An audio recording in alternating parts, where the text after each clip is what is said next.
A little over 9 months ago, I left a stable and promising career as an engineer to pursue a terrifying curiosity: can I make it in the world of self-employment?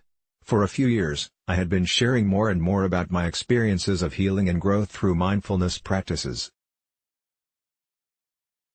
People were taking notice and approaching me to ask questions pertaining to their own lives. I loved being able to support others through my own stories. I loved holding that space for people. I loved feeling like I was contributing to their lives. I started to wonder, can I make a living teaching this? I thought I would stick around in my corporate job for at least a few more years, but then, the universe kicked my butt and gave me the push I needed. My dad had a health scare. I wasn't sure if he was going to live. For a few months, I drove back and forth from where I was living to his house to check in with him almost every weekend. I would leave work on Fridays at 5 p.m., arrive at his house around 1 a.m., cook him food and keep him company on Saturday and Sunday morning, turn back around Sunday, get home late, pass out, and get up for work the next morning. I started figuring out how I could move back home to be with him. It was thrown upon me that it was time to quit my job, way before I felt ready. I was terrified.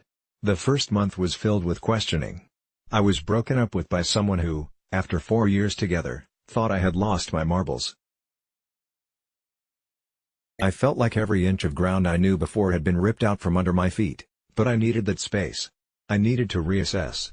I needed to reconnect with myself. I kept creating. I kept myself open. I kept putting myself out there and expanding my comfort zone. I didn't make decisions based on the fear that was sometimes overwhelming. I took action when I felt inspired, when I felt that gentle nudge of knowing that I could do this. Things got easier. And then things picked up. And now they're really picking up. I've gotten to a place where I am excited to wake up every day and see what's on my to-do list. I feel confident in what I can create and the impact I can have. But I learned quite a few valuable lessons in these past 9 months. Here are the things I've learned. 1. Security is a lie and a reason to stay small. One of the hardest parts of changing to self-employment was feeling like the ground was pulled out from under my feet. I had some ideas of what I wanted to do when I started out, but no idea where I would be in a few years or even a few months. However, I've learned that there is no security in life. We could die at any moment. Things could fall apart. Life can shake us to the point that we have to start over. We could lose everything we know. This truth is uncomfortable, so we cling to security and try to force that desperation for it into anything we can. Like our jobs and income, like our relationships, like our health. We can't let the illusion of security stop us from doing what we love.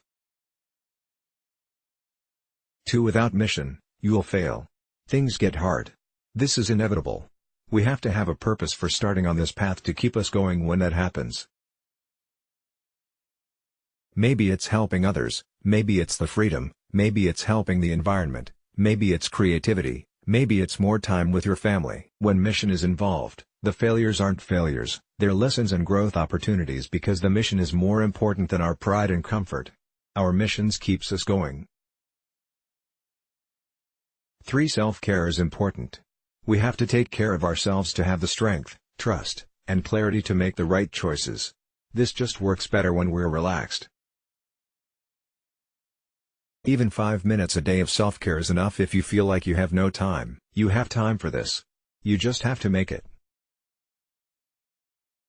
A few weeks ago, a mentor of mine told me something about self-care that tripped a wire in me. I was confiding in her how I felt like I had really let my self-care slip during that week. I'm usually super on it, and I could feel it starting to get to me.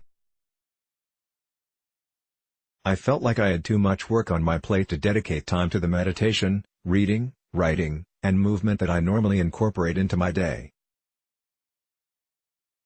My mentor said, "You have to think of these things as your job now. You can't do as well at what you do without giving yourself this time. You have to think of these things as not only giving to yourself, but giving to others. In terms of business, you have to think about these things like you are making money while doing them, because in a way you are." It's true. I can't be the teacher and give what I want to this world without giving myself space to receive from myself and from others first. We all know the good old cup analogy. Fill your cup, people. 4. Education is important. You don't know everything about how to take yourself, and your business, to the next level. Good news is you don't have to. We live in an age where information is abundant, and tons of it is free. Find podcasts, read books, meet up with like-minded people. Be open to new ideas, new information, new resources, new guidance. Educating yourself continuously is key. 5. Investing in yourself and your business is important. This has been a big one for me. You can't be afraid to spend money to make money. Since being self-employed, I've invested in website stuff, software, courses, workshops, teachers, travel, and more. Investing in people who can support your business is huge, too. There are people out there who can guide you who have done what you are trying to do, and there are people who are good at the necessary parts of your business that you're lousy at. 6. You don't have to have a plan. Let the pieces come together as they will. You'll continue having new ideas as life unfolds. Especially when you're starting out, you don't have to have a 10, 5, or even 1-year plan. I had no idea I was going to start a 2-month-long mindfulness program that supports people all over the world when I quit my job 9 months ago. When the idea for my course, Worthy, first came to me, I was terrified of it. I didn't think I was ready. I had no idea how to make it work, but I put in effort every day for months. Slowly, the how came together, the course became a reality, the confidence rose up to match and enhance what I had created. The same thing is true with my podcast, Air and Earth. Just follow the ideas and curiosities and see where they go. 7. The fear doesn't go away. Actually, it's sometimes more. Doing big things and putting yourself out there sometimes means even more fear to face. But guess what? 8. You do get stronger. I've been up against fear before, but I'm stronger now. I can face it. I know how to work through it. I've done much more than I ever thought I could. I can look back and be proud of how far I have come. You can do the same. Just keep facing the fear. 9. You can love what you do and be successful. Really. Success is whatever you want it to be. To me, it means feeling satisfied with the present moment and not worrying too much about what the future holds. It means feeling like the work I do is making a contribution to others. It means educating myself. It means having freedom to work from anywhere, to lead my own life, to have time with my friends, family, and dog. It means making money in a way that is fun for me. It means empowering others. It means spending time in nature. That's what it is for me. Define your own idea of success and go for it. Know that it is possible. Know you are worth it. Make it happen.